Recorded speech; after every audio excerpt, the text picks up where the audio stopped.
Persecution is rife. A group of Thessalonians abandoned state-sanctioned idol worship and broke social convention by taking on a radical new faith. Yet Jesus Christ, the hope of this new faith, had not returned as soon as anyone hoped or expected. With Paul and his associates prematurely torn from them, the Thessalonian believers are facing persecution from their fellow citizens without the support of their spiritual guides. Paul has reason to be concerned. His letters of encouragement to the fledgling yet faithful community demonstrate an important characteristic of a Christian disciple, even or especially in difficult circumstances. Faith doesn't sit still.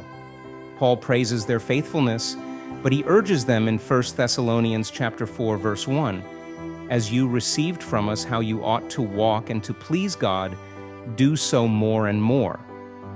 Allegiance to Jesus means self-sacrifice, as displayed in the lives of Paul, Timothy, and Silvanus, who shared not only the gospel of God but also our own selves. He tells them in the 2nd chapter to walk in a manner worthy of God, who calls you into his own kingdom and glory.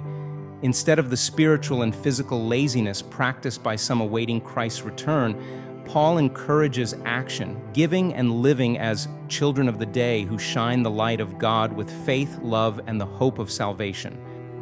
Active faith has one foundation: God. The Thessalonians had been given faith by God through the gospel, not only in word but also in power and in the Holy Spirit and with full conviction, and they will continue in that power. God would make them worthy of his calling and fulfill every resolve for good and every work of faith by his power. Although he is beyond the Thessalonians' reach, Paul knows this work is occurring and will continue because it is God who works in his people.